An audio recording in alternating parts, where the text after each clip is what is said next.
Di saat dunia memejamkan mata dan sunyi memeluk bumi, ada nama yang bergetar lembut di langit karena sebuah sujud yang tulus. Malam selalu memiliki caranya sendiri untuk berbicara kepada jiwa. Ia tidak pernah tergesa, tidak pernah memaksa, tidak pula berteriak agar didengar. Ia datang perlahan, menurunkan tirai gelapnya dengan penuh wibawa, seakan ingin berkata bahwa tidak semua cahaya lahir dari terang yang kasat mata. Ada cahaya yang justru tumbuh dari kesunyian, dari ruang-ruang yang tak disaksikan manusia, dari detik-detik yang luput dari sorotan siapapun.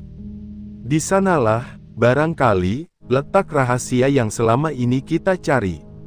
Sering kali aku bertanya pada diri sendiri, mengapa malam terasa berbeda?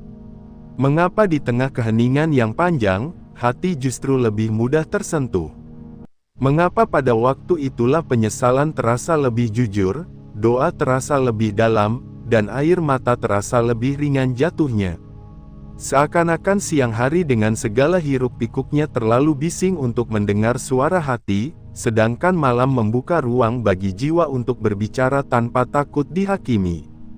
Ada sesuatu yang tidak bisa dijelaskan sepenuhnya ketika seseorang terbangun di sepertiga malam. Bukan karena alarm yang berbunyi, bukan pula karena kebiasaan semata, tetapi karena ada panggilan yang tidak terdengar oleh telinga, namun begitu jelas dirasakan oleh batin. Panggilan yang tidak memaksa, tetapi mengundang. Panggilan yang tidak mengancam, tetapi merangkul. Dan ketika seseorang bangkit dari pembaringannya, menyentuh air yang dingin, lalu berdiri dalam gelap dengan hati yang bergetar, sebenarnya apa yang sedang terjadi? Apakah ia sedang memenuhi kewajiban? Ataukah ia sedang menjawab rindu? Ataukah mungkin ia sendiri tidak sepenuhnya tahu, hanya merasa bahwa ada sesuatu yang kurang jika malam dilewati begitu saja tanpa menyapa Tuhan? Sujud di tengah malam bukan sekadar gerakan fisik. Ia adalah bahasa paling jujur yang dimiliki seorang hamba. Dalam sujud, tidak ada kepura-puraan. Tidak ada tepuk tangan. Tidak ada sorot mata manusia. Yang ada hanyalah dahi yang menyentuh bumi dan hati yang mencoba kembali pada asalnya. Bukankah kita berasal dari tanah? Maka sujud adalah cara kita mengingat dari mana kita datang dan kepada siapa kita akan kembali. Kadang aku merenung, betapa seringnya kita mencari pengakuan dari sesama manusia. Kita ingin dihargai, diakui, disebut namanya dalam forum-forum terhormat, dipuji dalam percakapan-percakapan hangat. Kita merasa bahagia ketika nama kita disebut dengan baik di hadapan banyak orang. Namun pernahkah kita memikirkan betapa agungnya jika nama itu disebut di hadapan makhluk-makhluk langit? Bukan karena popularitas, bukan karena jabatan, bukan karena prestasi duniawi, tetapi karena sebuah sujud yang dilakukan dalam sunyi. Bayangan itu saja sudah membuat hati bergetar. Bagaimana jika di saat kita merasa kecil dan tidak berarti di bumi, justru pada saat itu kita sedang diperbincangkan di langit? Bagaimana jika di saat kita merasa sendirian, justru pada saat itu kita sedang berada dalam perhatian yang paling mulia? Dunia seringkali menilai dari apa yang tampak, sedangkan langit menilai dari apa yang tersembunyi. Malam mengajarkan kita tentang keikhlasan. Di siang hari, kebaikan seringkali tercampur dengan harapan untuk dilihat. Kita berbuat baik, tetapi ada sedikit keinginan agar orang tahu. Kita menolong, tetapi berharap dikenang. Kita berbicara tentang Tuhan, tetapi berharap dipuji sebagai orang yang saleh. Malam memotong semua itu. Di malam hari, tidak ada yang melihat kecuali Dia. Dan justru disitulah letak keindahannya. Sujud dalam sunyi adalah pertemuan dua kerinduan, kerinduan hamba untuk didengar, dan kerinduan Tuhan untuk mendengar. Bukankah dalam banyak kesempatan kita merasa lelah memikul beban hidup? Kita tersenyum di hadapan orang lain, tetapi menyimpan gelisah di dalam dada. Kita terlihat kuat, tetapi sebenarnya rapuh. Kita tampak tenang, tetapi di dalam hati ada badai yang belum reda. Di malam hari, Kita tidak perlu lagi berpura-pura kuat. Kita boleh mengaku lemah. Kita boleh menangis. Kita boleh berkata, "Aku tidak sanggup," tanpa takut direndahkan. Ada kejujuran yang hanya lahir ketika lampu-lampu dipadamkan dan suara-suara diredam. Dalam gelap, kita tidak lagi sibuk membandingkan diri dengan orang lain. Kita tidak lagi sibuk mengejar standar dunia. Kita hanya berhadapan dengan diri sendiri dan dengan Tuhan. Dan pertemuan itu, jika dijalani dengan tulus, selalu meninggalkan jejak yang tidak sama. Aku sering bertanya pada diriku, mengapa tidak semua orang merasakan dorongan untuk bangun di malam hari? Apakah karena terlalu lelah? Apakah karena terlalu nyaman? Ataukah karena hati belum cukup rindu? Pertanyaan-pertanyaan itu tidak selalu menemukan jawaban. Tetapi satu hal yang terasa jelas, ketika seseorang diberi kemampuan untuk bersujud di malam hari, itu bukan semata-mata hasil dari kekuatan dirinya. Ada anugerah di sana, ada izin, ada undangan. Tidak semua orang mendapatkan undangan yang sama. Sebagian orang mungkin lebih mudah bangun untuk urusan dunia, bekerja, belajar, mengejar ambisi. Tetapi untuk bangun demi berbicara kepada Tuhan dalam sunyi, itu memerlukan sesuatu yang lebih dalam dari sekadar motivasi. Ia memerlukan kesadaran bahwa hidup ini bukan hanya tentang apa yang terlihat, melainkan juga tentang apa yang tidak terlihat. Kita hidup di zaman yang penuh kebisingan. Informasi mengalir tanpa henti, notifikasi berbunyi tanpa jeda, pikiran kita jarang benar-benar beristirahat. Dalam situasi seperti itu, malam menjadi oasis yang langka. Ia menawarkan jeda, ia menawarkan ruang untuk menarik napas panjang, untuk merenung, untuk mengingat kembali arah yang mungkin sempat hilang. Dan di tengah semua itu, sujud menjadi titik paling rendah sekaligus paling tinggi. Paling rendah karena dahi menyentuh tanah. Paling tinggi karena jiwa sedang mendekat kepada Yang Maha Tinggi. Paradoks yang indah. Kita merendah untuk ditinggikan. Kita mengakui kelemahan untuk diberi kekuatan. Kita mengosongkan diri agar diisi. Pernahkah kita membayangkan bagaimana malaikat memandang hamba yang bangun di tengah malam? Sementara manusia lain tertidur lelap, ia berdiri dengan tubuh yang mungkin masih berat, mata yang mungkin masih mengantuk, tetapi hati yang memilih untuk hadir. Ada keteguhan di sana, ada kesungguhan, ada cinta yang tidak perlu diumumkan. Terkadang aku merasa malu pada diriku sendiri. Betapa seringnya aku meminta, tetapi jarang mendekat. Betapa seringnya aku berharap didengar, tetapi jarang menyediakan waktu untuk benar-benar berbicara dengan Tuhan. Malam seolah menjadi cermin yang jujur. Ia memantulkan siapa kita sebenarnya ketika tidak ada yang melihat. Apakah kita tetap ingat? Apakah kita tetap rindu? Ataukah kita lebih memilih tidur panjang tanpa percakapan? Namun tulisan ini bukan untuk menghakimi siapapun, termasuk diriku sendiri. Ia lebih seperti percakapan batin yang pelan, yang mencoba memahami mengapa ada orang-orang yang terasa berbeda. Mereka tidak selalu banyak bicara, tetapi kehadirannya menenangkan. Mereka tidak selalu menonjol, tetapi auranya teduh. Mungkin salah satu rahasianya tersembunyi dalam malam-malam yang tidak diketahui orang lain. Ada kekuatan yang tumbuh dari kebiasaan berdialog dengan Tuhan ketika dunia diam. Kekuatan itu tidak selalu tampak dalam bentuk keberanian yang lantang atau kesuksesan yang gemilang. Kadang ia hadir dalam bentuk kesabaran yang panjang, dalam kemampuan memaafkan, dalam keteguhan menghadapi ujian. Orang lain mungkin melihatnya sebagai kebetulan, tetapi hati yang jujur tahu bahwa ada sumber yang tak terlihat di balik semua itu.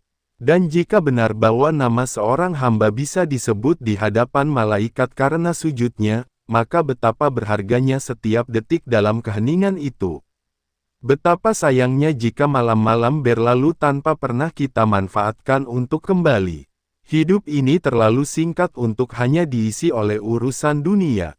Hati ini terlalu berharga untuk hanya disibukkan oleh hal-hal yang fana. Malam mengajarkan kita tentang makna hadir. Bukan sekadar hadir secara fisik, tetapi hadir dengan kesadaran penuh. Ketika kita berdiri untuk berdoa, sebenarnya kita sedang berkata kepada Tuhan, "Aku memilih-Mu di atas tidurku. Aku memilih-Mu di atas kenyamananku." Pilihan kecil yang mungkin terlihat sederhana, tetapi di sisinya bisa jadi sangat besar. Barangkali kita tidak selalu mampu bangun setiap malam. Barangkali kita masih sering kalah oleh rasa kantuk dan lelah. Tetapi setidaknya, ada kerinduan yang terus dijaga. Kerinduan itu sendiri sudah merupakan anugerah. Karena dari rindu lahir usaha. Dari usaha lahir kebiasaan. Dan dari kebiasaan lahir kedekatan. Malam bukan hanya tentang waktu. Ia tentang suasana batin. Ia tentang keberanian untuk jujur pada diri sendiri. Ia tentang keberanian untuk mengakui bahwa kita membutuhkan Tuhan lebih dari apapun. Dalam sujud yang panjang, kita tidak sedang menjadi lemah. Justru kita sedang menemukan kekuatan yang paling murni. Pembahasan ini lahir dari kegelisahan yang sederhana, apakah kita sudah benar-benar mengenal makna sujud dalam sunyi? Apakah kita memahami betapa agungnya jika nama kita disebut bukan karena kehebatan dunia, melainkan karena ketulusan hati? Apakah kita menyadari bahwa mungkin, di balik setiap malam yang hening, ada kesempatan emas yang sering kita abaikan? Tulisan ini bukan jawaban final.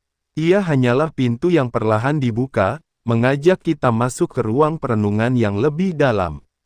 Kita tidak akan terburu-buru. Kita akan berjalan pelan, menyusuri makna demi makna, membiarkan hati mencerna tanpa tekanan. Dan kini, setelah suasana batin ini perlahan terbentuk, setelah kegelisahan dan harapan saling bersentuhan, marilah kita mulai menapaki perjalanan yang lebih terarah. Mari kita bersama-sama menyelami 7 keajaiban yang tersimpan dalam sujud sunyi itu, agar hati kita semakin yakin dan langkah kita semakin mantap dalam menjawab panggilan malam. 1. Hatinya diterangi cahaya ketenangan. Ada ketenangan yang tidak bisa dijelaskan dengan logika, tetapi bisa dirasakan dengan sangat nyata oleh hati yang pernah bersujud dalam sunyi malam. Ketenangan itu bukan berarti hidup menjadi tanpa masalah. Bukan pula berarti semua persoalan langsung terselesaikan. Justru seringkali, masalahnya masih ada, tantangannya masih sama, bahkan mungkin lebih berat. Namun ada yang berubah di dalam diri, cara memandang, cara menerima, cara bertahan. Aku sering merenung, mengapa sebagian orang tampak begitu tenang menghadapi badai hidup, sementara yang lain mudah goyah hanya karena angin kecil. Apakah perbedaan itu semata-mata soal pengalaman? Ataukah ada sumber kekuatan lain yang tak terlihat? Disinilah aku mulai melihat bahwa sujud dalam sunyi malam bukan sekadar ritual, tetapi ruang pembentukan batin.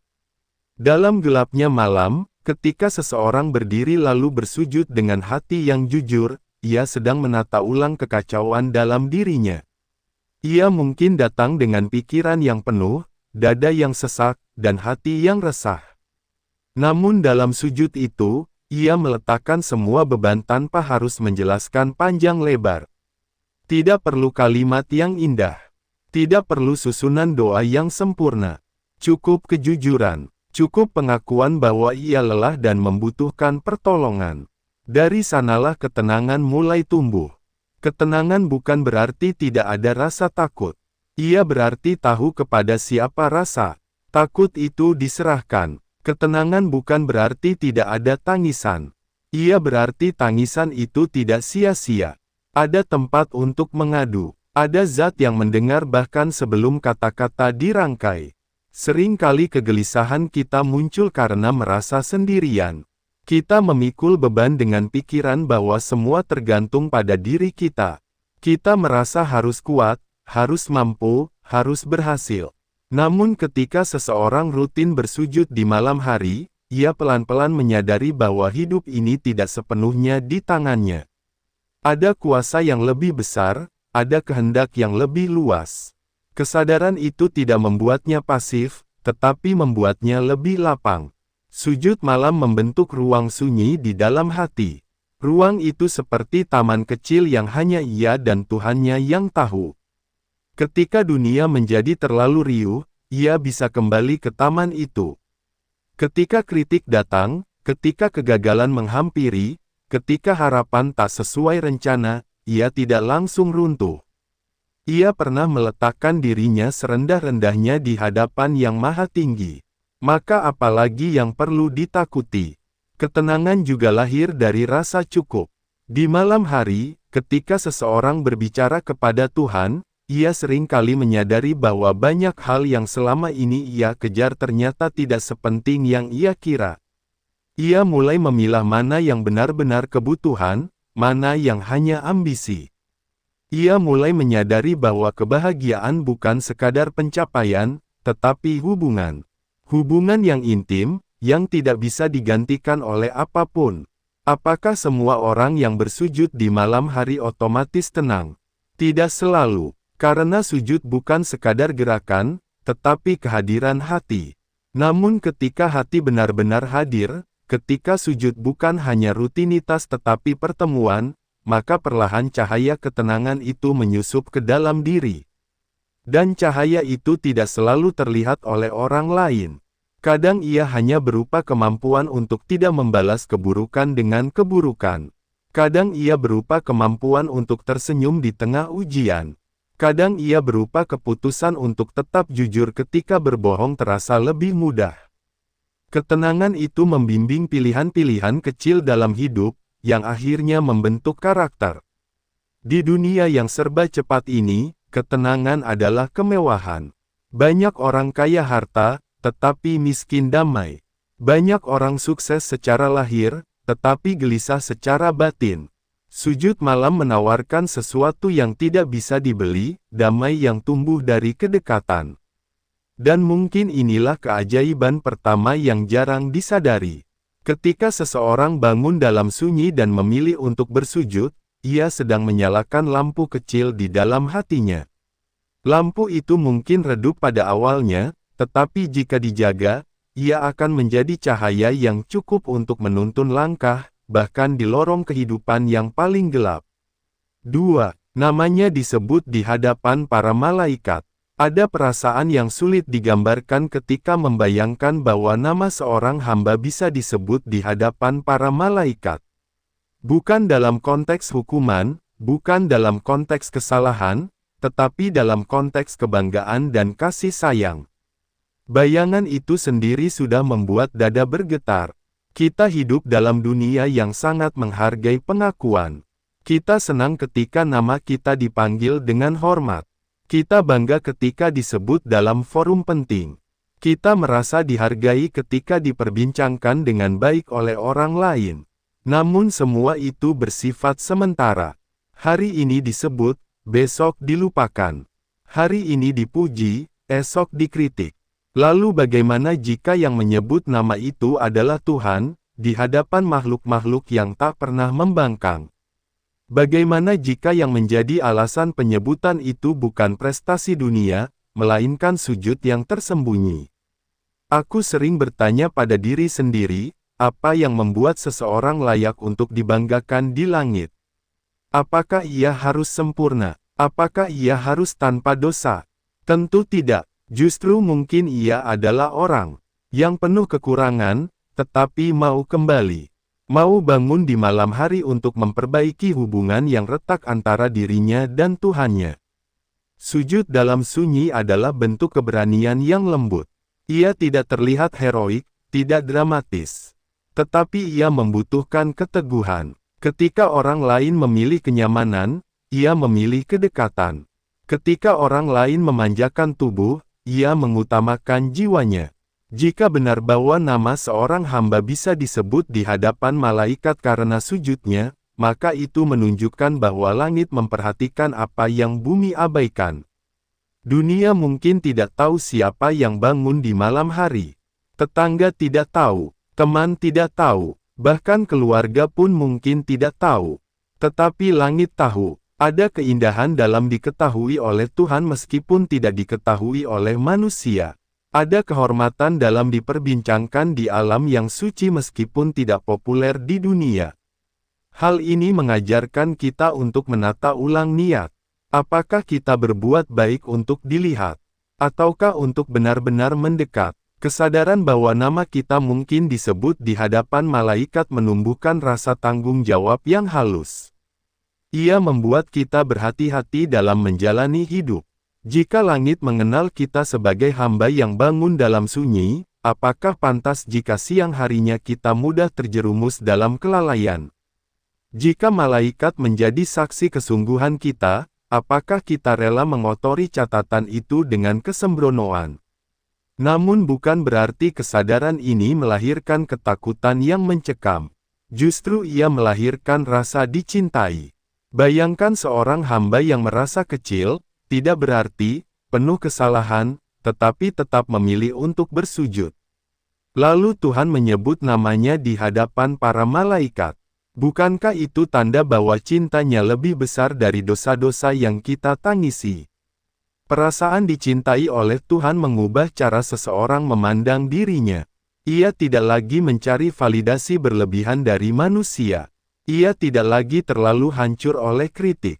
Ia tidak lagi terlalu mabuk oleh pujian. Karena ia tahu, ada pengakuan yang lebih tinggi, yang tidak bergantung pada opini siapapun. Dan dari sini lahir keteguhan.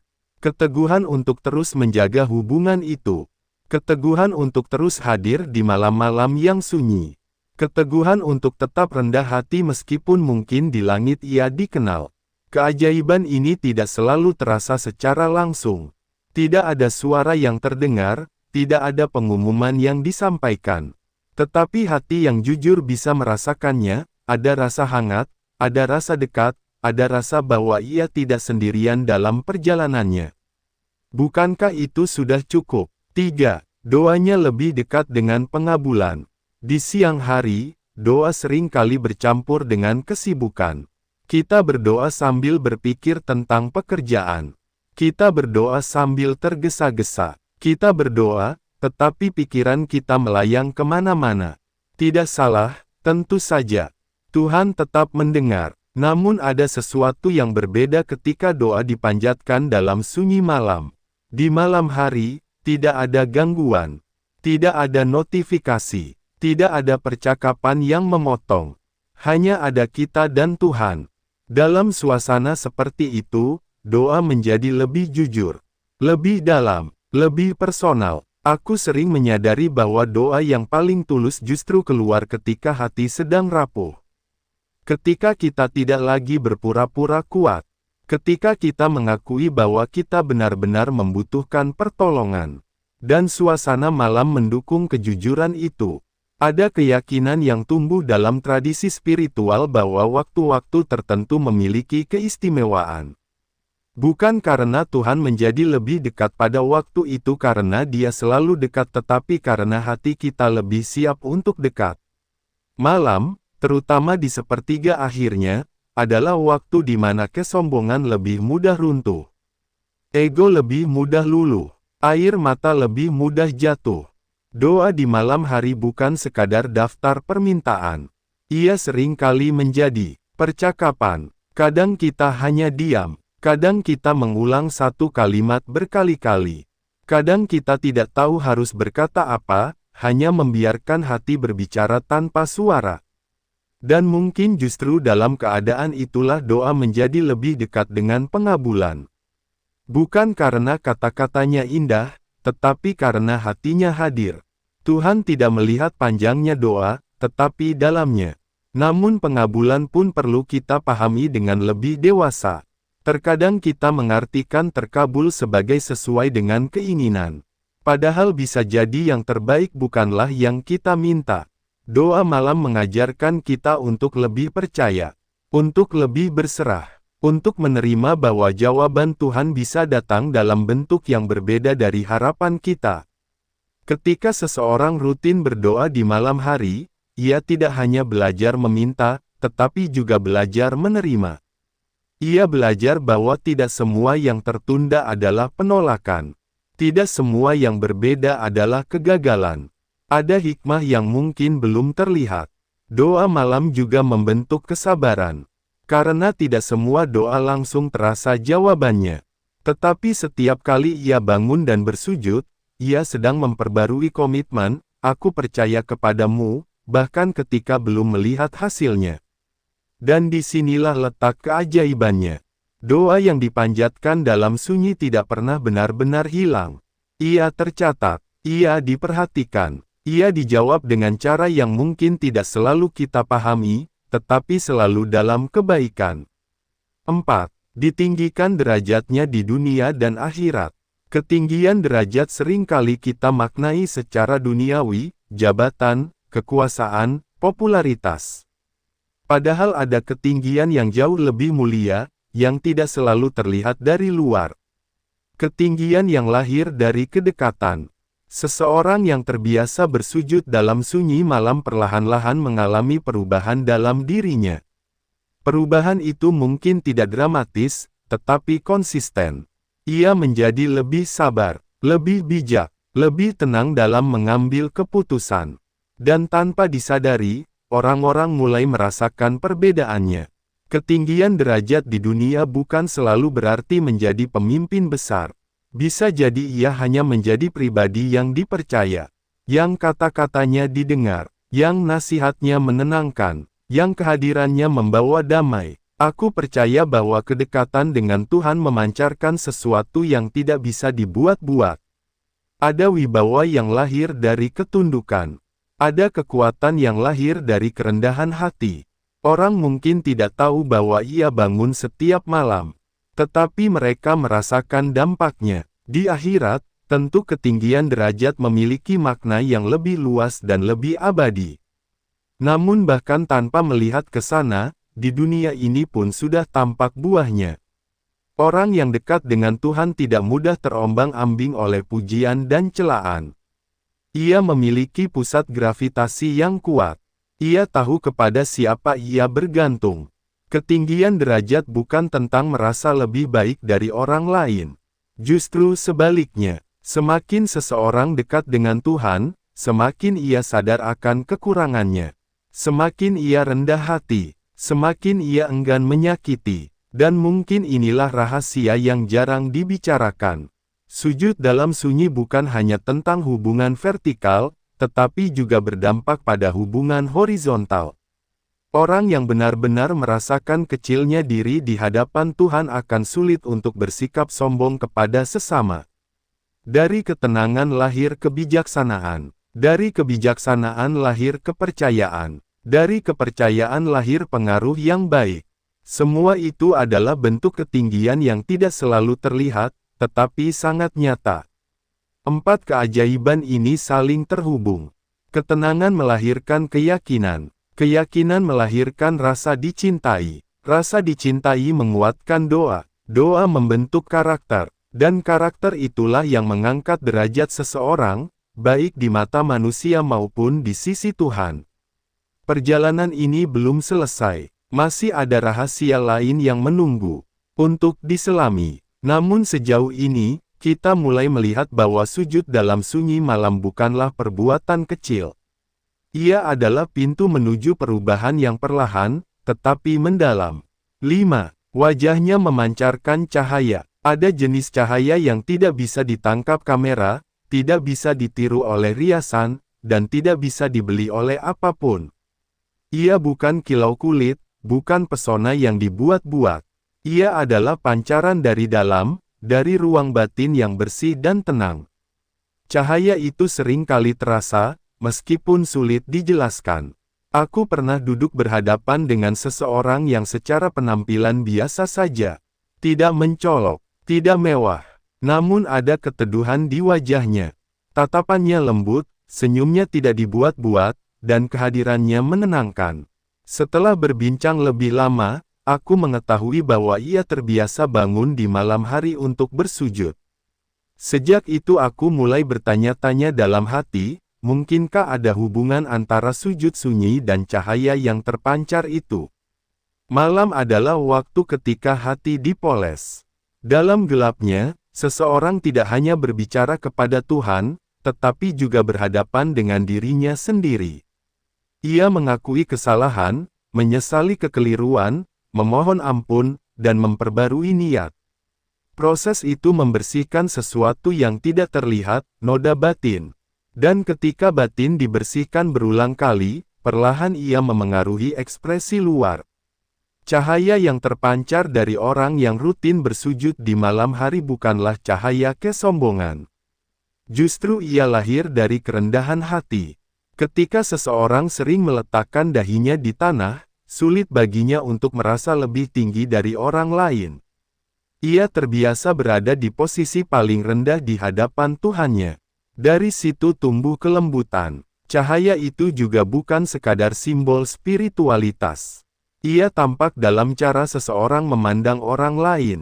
Tatapannya tidak merendahkan, kata-katanya tidak menyakitkan, gerak tubuhnya tidak angkuh. Ada keseimbangan antara ketegasan dan kasih sayang. Kita hidup di zaman di mana citra seringkali lebih diutamakan daripada isi. Banyak orang berusaha terlihat baik, terlihat religius, terlihat santun. Tetapi cahaya yang lahir dari sujud malam tidak perlu ditampilkan. Ia muncul tanpa dipanggil. Orang-orang merasakannya tanpa perlu diberitahu. Mengapa demikian? Karena ketika seseorang rutin berdialog dengan Tuhan dalam sunyi, ia tidak lagi sibuk membuktikan dirinya kepada manusia. Ia tahu bahwa nilai sejatinya tidak ditentukan oleh penilaian orang. Ketika hati tidak lagi terbebani oleh kebutuhan untuk diakui, wajah pun menjadi lebih ringan. Senyumnya lebih tulus, ekspresinya lebih jujur. Aku percaya bahwa wajah adalah cermin hati. Jika hati penuh iri, dengki, dan kegelisahan, wajah sulit menyembunyikannya dalam jangka panjang. Tetapi jika hati sering dibasuh dengan doa dan air mata malam, ada kejernihan yang perlahan memancar. Cahaya ini tidak selalu berarti hidup tanpa luka. Justru seringkali orang yang paling bercahaya adalah mereka yang pernah melewati banyak ujian. Namun karena mereka terbiasa membawa luka itu ke hadapan Tuhan di malam hari, luka itu tidak berubah menjadi kepahitan. Ia berubah menjadi kebijaksanaan. Bukankah itu luar biasa? Ujian yang bisa saja membuat seseorang keras justru membuatnya lembut. Masalah yang bisa saja membuatnya sinis justru membuatnya bijak. Semua karena ia tidak memendam semuanya sendirian. Ia memiliki ruang rahasia untuk memprosesnya. Dan di titik ini, kita mulai memahami bahwa cahaya itu bukan tujuan utama. Ia hanyalah dampak dari hubungan yang intim. Dampak dari hati yang rutin kembali kepada asalnya. Mungkin inilah salah satu puncak dari sujud sunyi, bukan sekadar pahala yang tak terlihat, tetapi perubahan karakter yang nyata. Wajah yang bercahaya bukan untuk dipuji, tetapi untuk menerangi sekitar. Kehadirannya menjadi penenang, ucapannya menjadi penyejuk, dan tanpa disadari, ia sedang menjadi saksi bahwa kedekatan dengan Tuhan bukan hanya perkara akhirat, tetapi juga membentuk keindahan di dunia. 6. Dijaga dari keburukan dan maksiat. Ada pertanyaan yang jujur dan kadang menyakitkan, mengapa seseorang yang tahu mana yang benar tetap terjatuh pada yang salah? Pengetahuan tidak selalu cukup untuk mencegah kesalahan. Banyak orang tahu bahwa sesuatu itu keliru, tetapi tetap melakukannya. Disinilah peran hati menjadi sangat penting. Sujud dalam sunyi malam bukan hanya memperindah hubungan dengan Tuhan, tetapi juga membangun benteng dalam diri. Benteng yang tidak terlihat, tetapi kuat. Bukan benteng yang membuat seseorang merasa suci, melainkan benteng yang membuatnya sadar. Orang yang rutin bersujud di malam hari biasanya memiliki kesadaran yang lebih tajam terhadap dirinya sendiri.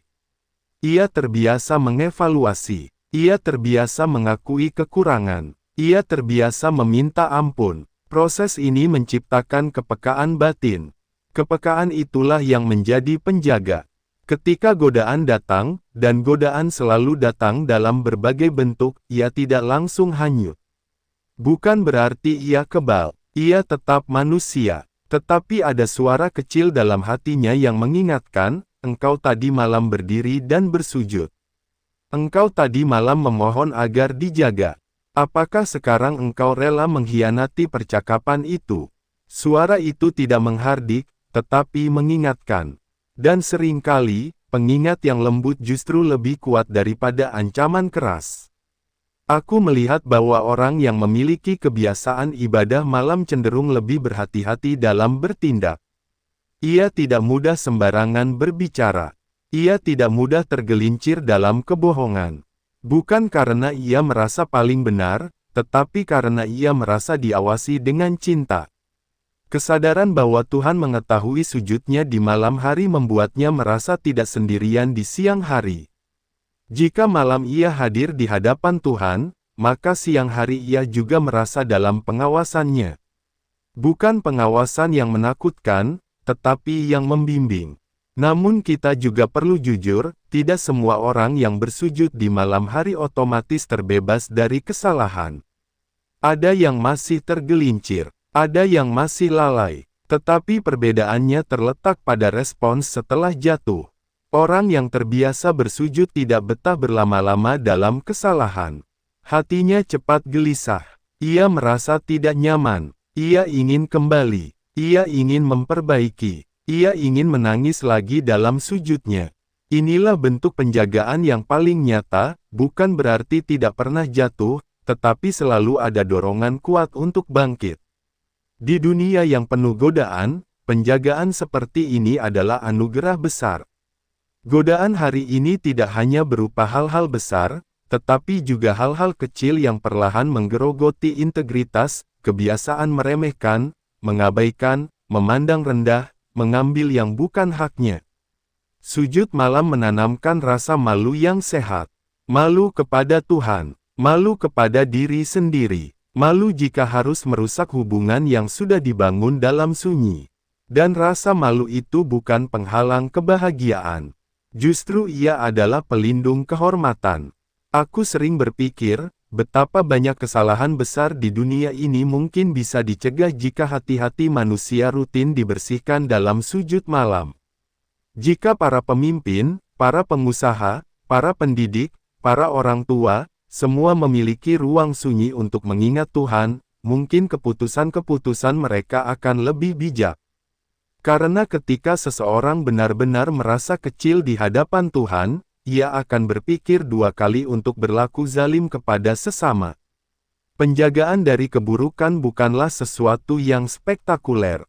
Ia terjadi dalam pilihan-pilihan kecil sehari-hari. Memilih untuk tidak berkata kasar. Memilih untuk tidak membalas dengan kebencian. Memilih untuk tetap jujur meski sulit. Dan pilihan-pilihan kecil itu, jika konsisten, membentuk kehidupan yang bersih. Sujud malam bukan hanya ibadah pribadi. Ia adalah investasi moral. Ia membangun karakter yang kokoh. Ia menciptakan manusia yang tidak hanya baik ketika dilihat, tetapi juga baik ketika sendirian. Dan pada akhirnya, penjagaan terbesar adalah ketika hati merasa berat untuk jauh dari Tuhan. Ketika maksiat terasa bukan sekadar pelanggaran aturan, tetapi pengkhianatan terhadap cinta. 7. Hidupnya dipenuhi keberkahan. Pada titik ini, kita sampai pada sesuatu yang sering disalahpahami, keberkahan. Banyak orang mengartikan keberkahan sebagai kelimpahan materi, rezeki yang banyak, harta yang bertambah, jabatan yang tinggi. Semua itu bisa saja termasuk bagian dari keberkahan, tetapi bukan inti. Keberkahan adalah rasa cukup di tengah keterbatasan. Keberkahan adalah ketenangan dalam kesibukan. Keberkahan adalah kebahagiaan yang tidak bergantung pada banyaknya yang dimiliki. Orang yang rutin bersujud di malam hari seringkali merasakan bahwa waktunya lebih teratur. Pekerjaannya lebih terarah.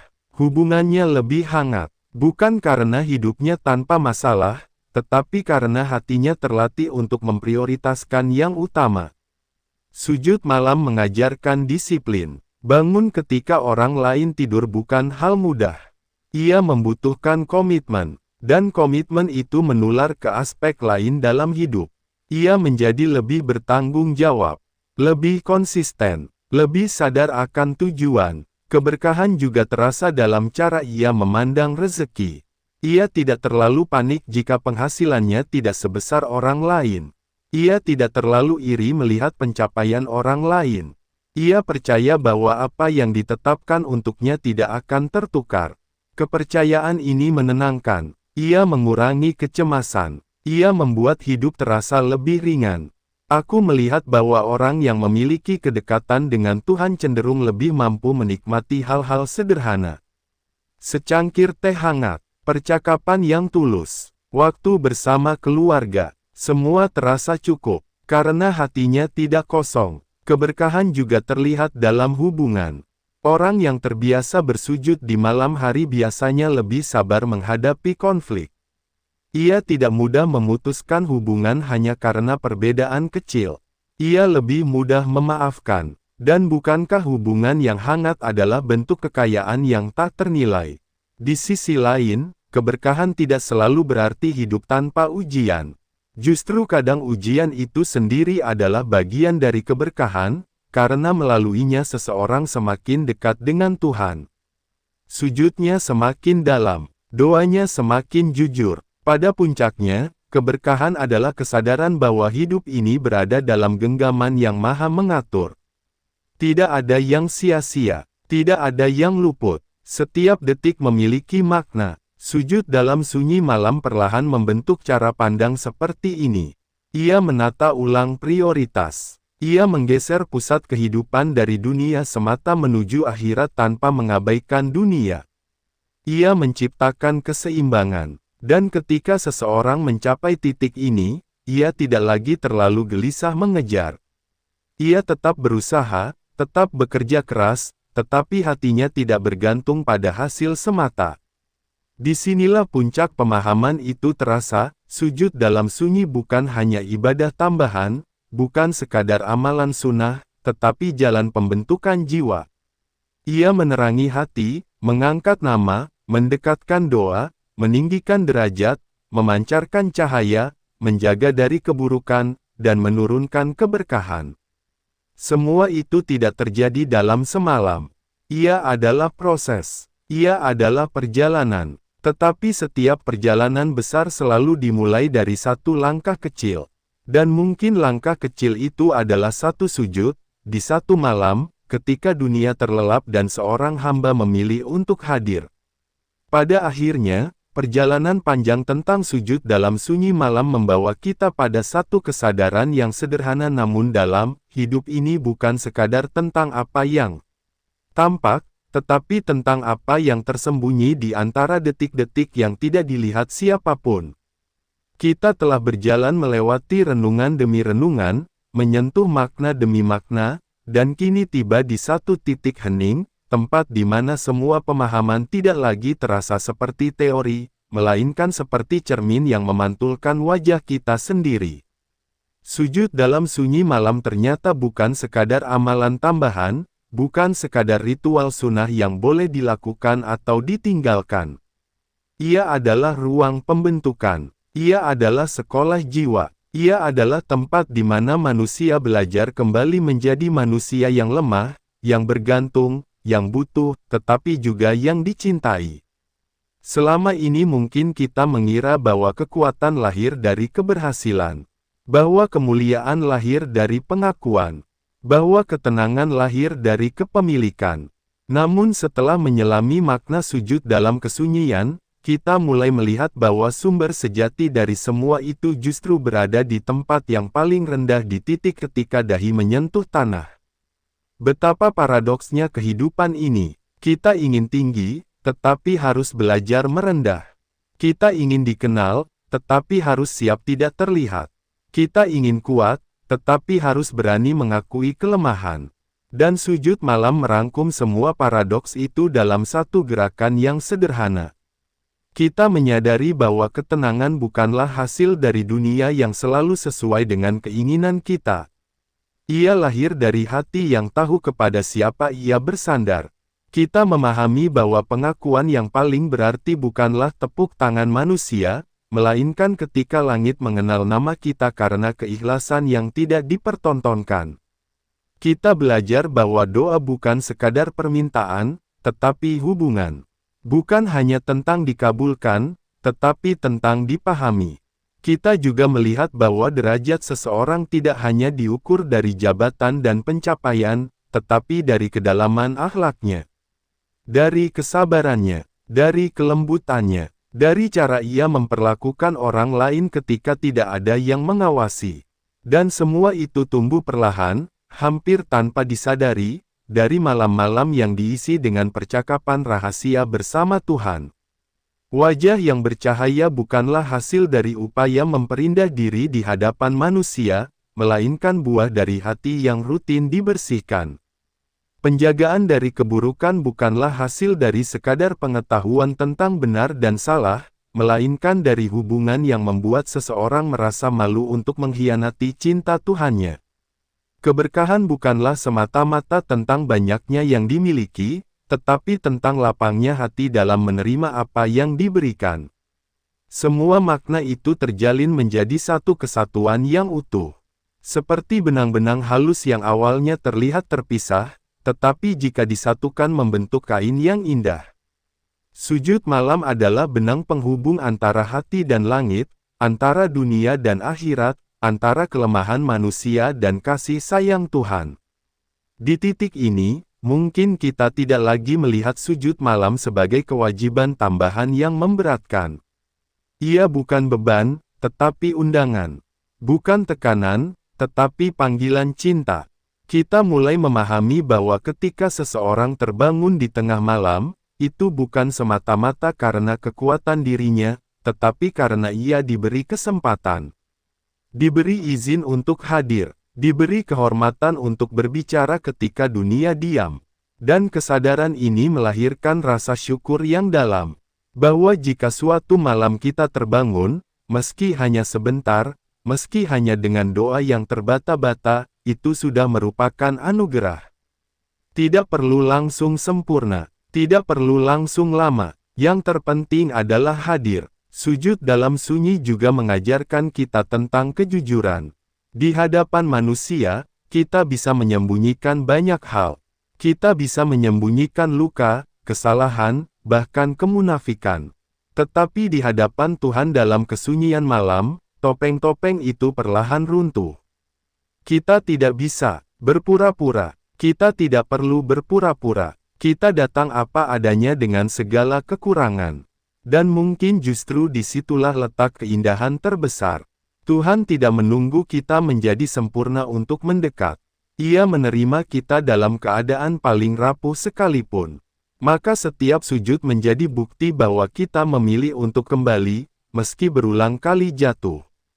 Perjalanan memahami sujud malam juga membawa kita pada refleksi yang lebih luas tentang hidup. Bahwa dunia ini tidak selalu adil. Bahwa usaha tidak selalu langsung membuahkan hasil. Bahwa doa tidak selalu dijawab sesuai harapan. Namun di tengah semua ketidakpastian itu, ada satu kepastian, Tuhan tidak pernah sia-sia dalam memperhatikan hamba-Nya. Seseorang yang rutin bersujud dalam sunyi mungkin tidak langsung melihat perubahan besar dalam hidupnya. Masalah mungkin tetap datang, ujian mungkin tetap berat, tetapi cara ia memikulnya berbeda. Ada kedewasaan yang tumbuh, ada keteguhan yang menguat, ada kesabaran yang menebal, dan perlahan-lahan, ia menyadari bahwa yang berubah bukanlah dunia di sekitarnya, tetapi dirinya sendiri. Ia tidak lagi mudah panik. Ia tidak lagi mudah putus asa. Ia tidak lagi mudah iri. Ia tidak lagi mudah terseret arus. Inilah transformasi yang paling hakiki perubahan dari dalam. Sujud malam juga mengajarkan kita untuk tidak meremehkan hal kecil. Satu rakaat dalam sunyi bisa menjadi sebab cahaya di hati. Satu doa yang tulus bisa menjadi sebab perubahan tak terduga. Satu air mata yang jatuh bisa menjadi saksi penyesalan yang menghapus dosa. Kita sering mencari hal-hal besar untuk merasa berarti. Padahal bisa jadi yang paling berarti justru tersembunyi dalam hal-hal kecil yang konsisten. Sujud malam adalah latihan konsistensi. Ia tidak selalu mudah. Kadang kita kalah oleh kantuk. Kadang kita terlalu lelah. Kadang niat hanya tinggal niat. Namun setiap usaha untuk bangun, setiap langkah kecil menuju sajadah, adalah kemenangan atas diri sendiri. Dan kemenangan atas diri sendiri adalah kemenangan yang paling sulit. Pada akhirnya, seluruh pembahasan ini membawa kita pada satu pertanyaan yang sangat pribadi, apakah kita ingin dikenal hanya oleh manusia, atau juga oleh langit? Apakah kita ingin hidup hanya untuk dilihat, atau juga untuk dicintai oleh Tuhan? Pertanyaan ini tidak perlu dijawab dengan kata-kata. Ia dijawab dengan pilihan, dengan keputusan kecil setiap malam, dengan kesediaan untuk meluangkan waktu meski hanya beberapa menit, dengan keberanian untuk berkata dalam hati, "Aku ingin dekat." Sujud dalam sunyi bukan tentang menjadi lebih baik dari orang lain. Ia tentang menjadi lebih jujur pada diri sendiri. Ia bukan tentang kesalehan yang dipamerkan, tetapi tentang hubungan yang dirawat. Ia bukan tentang jumlah, tetapi tentang kualitas kehadiran. Dan mungkin, setelah semua perenungan ini, kita tidak lagi melihat malam sebagai waktu yang kosong.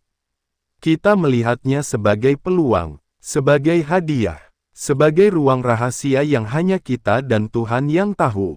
Jika suatu malam kita terbangun dan merasa berat untuk bangkit, ingatlah bahwa mungkin ada panggilan yang lembut di sana. Jika suatu malam kita gagal bangun, jangan putus asa. Masih ada malam berikutnya. Tuhan tidak menutup pintu hanya karena satu kegagalan. Hidup ini adalah perjalanan panjang menuju pulang. Dan sujud dalam sunyi malam adalah salah satu jalan yang paling tenang menuju arah itu.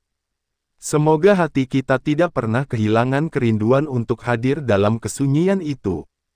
Semoga kita tidak hanya sibuk memperbaiki penampilan luar, tetapi juga tekun membersihkan ruang batin.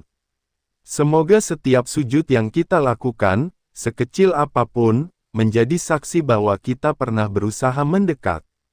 Jika pembahasan ini menyentuh hatimu, jangan merasa sendirian. Kita semua sedang belajar. Kita semua sedang berproses. Tidak ada yang sempurna, tetapi setiap langkah menuju Tuhan selalu berharga. Terima kasih telah meluangkan waktu untuk merenung bersama.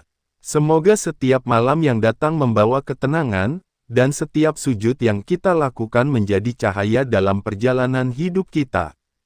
Tetaplah menjaga hati, tetaplah berharap, dan semoga kita dipertemukan dalam rahmat-Nya, di dunia dan di akhirat. Di saat dunia memejamkan mata dan sunyi memeluk bumi, ada nama yang bergetar lembut di langit karena sebuah sujud yang tulus. Malam selalu memiliki caranya sendiri untuk berbicara kepada jiwa. Ia tidak pernah tergesa, tidak pernah memaksa, tidak pula berteriak agar didengar. Ia datang perlahan, menurunkan tirai gelapnya dengan penuh wibawa, seakan ingin berkata bahwa tidak semua cahaya lahir dari terang yang kasat mata. Ada cahaya yang justru tumbuh dari kesunyian, dari ruang-ruang yang tak disaksikan manusia, dari detik-detik yang luput dari sorotan siapapun. Di sanalah, barangkali, letak rahasia yang selama ini kita cari.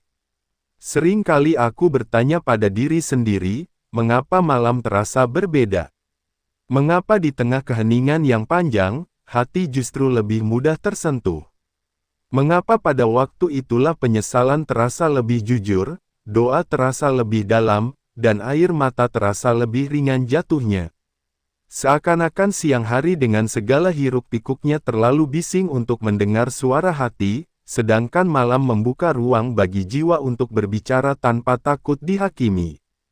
Ada sesuatu yang tidak bisa dijelaskan sepenuhnya ketika seseorang terbangun di sepertiga malam. Bukan karena alarm yang berbunyi, bukan pula karena kebiasaan semata, tetapi karena ada panggilan yang tidak terdengar oleh telinga, namun begitu jelas dirasakan oleh batin. Panggilan yang tidak memaksa, tetapi mengundang. Panggilan yang tidak mengancam, tetapi merangkul. Dan ketika seseorang bangkit dari pembaringannya, menyentuh air yang dingin, lalu berdiri dalam gelap dengan hati yang bergetar, sebenarnya apa yang sedang terjadi? Apakah ia sedang memenuhi kewajiban? Ataukah ia sedang menjawab rindu? Ataukah mungkin ia sendiri tidak sepenuhnya tahu, hanya merasa bahwa ada sesuatu yang kurang jika malam dilewati begitu saja tanpa menyapa Tuhan. Sujud di tengah malam bukan sekadar gerakan fisik. Ia adalah bahasa paling jujur yang dimiliki seorang hamba. Dalam sujud, tidak ada kepura-puraan. Tidak ada tepuk tangan. Tidak ada sorot mata manusia. Yang ada hanyalah dahi yang menyentuh bumi dan hati yang mencoba kembali pada asalnya. Bukankah kita berasal dari tanah? Maka sujud adalah cara kita mengingat dari mana kita datang dan kepada siapa kita akan kembali. Kadang aku merenung, betapa seringnya kita mencari pengakuan dari sesama manusia. Kita ingin dihargai, diakui, disebut namanya dalam forum-forum terhormat, dipuji dalam percakapan-percakapan hangat. Kita merasa bahagia ketika nama kita disebut dengan baik di hadapan banyak orang. Namun pernahkah kita memikirkan betapa agungnya jika nama itu disebut di hadapan makhluk-makhluk langit? Bukan karena popularitas, bukan karena jabatan, bukan karena prestasi duniawi, tetapi karena sebuah sujud yang dilakukan dalam sunyi. Bayangan itu saja sudah membuat hati bergetar. Bagaimana jika di saat kita merasa kecil dan tidak berarti di bumi, justru pada saat itu kita sedang diperbincangkan di langit? Bagaimana jika di saat kita merasa sendirian, justru pada saat itu kita sedang berada dalam perhatian yang paling mulia? Dunia sering kali menilai dari apa yang tampak, sedangkan langit menilai dari apa yang tersembunyi. Malam mengajarkan kita tentang keikhlasan. Di siang hari, kebaikan sering kali tercampur dengan harapan untuk dilihat. Kita berbuat baik, tetapi ada sedikit keinginan agar orang tahu. Kita menolong, tetapi berharap dikenang. Kita berbicara tentang Tuhan, tetapi berharap dipuji sebagai orang yang saleh. Malam memotong semua itu. Di malam hari, tidak ada yang melihat kecuali Dia. Dan justru disitulah letak keindahannya. Sujud dalam sunyi adalah pertemuan dua kerinduan, kerinduan hamba untuk didengar, dan kerinduan Tuhan untuk mendengar. Bukankah dalam banyak kesempatan kita merasa lelah memikul beban hidup? Kita tersenyum di hadapan orang lain, tetapi menyimpan gelisah di dalam dada. Kita terlihat kuat, tetapi sebenarnya rapuh. Kita tampak tenang, tetapi di dalam hati ada badai yang belum reda. Di malam hari, kita tidak perlu lagi berpura-pura kuat. Kita boleh mengaku lemah. Kita boleh menangis. Kita boleh berkata, "Aku tidak sanggup," tanpa takut direndahkan. Ada kejujuran yang hanya lahir ketika lampu-lampu dipadamkan dan suara-suara diredam. Dalam gelap, kita tidak lagi sibuk membandingkan diri dengan orang lain. Kita tidak lagi sibuk mengejar standar dunia. Kita hanya berhadapan dengan diri sendiri, dan dengan Tuhan. Dan pertemuan itu, jika dijalani dengan tulus, selalu meninggalkan jejak yang tidak sama.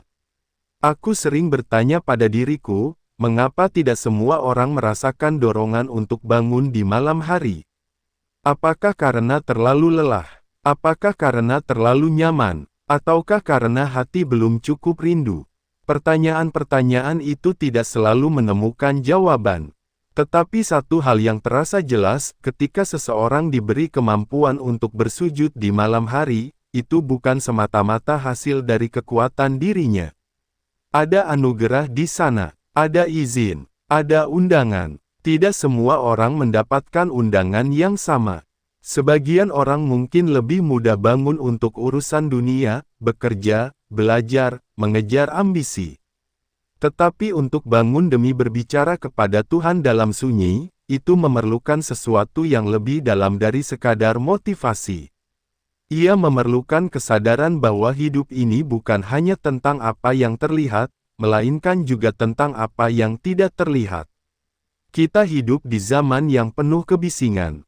Informasi mengalir tanpa henti, notifikasi berbunyi tanpa jeda. Pikiran kita jarang benar-benar beristirahat. Dalam situasi seperti itu, malam menjadi oasis yang langka. Ia menawarkan jeda. Ia menawarkan ruang untuk menarik napas panjang, untuk merenung, untuk mengingat kembali arah yang mungkin sempat hilang.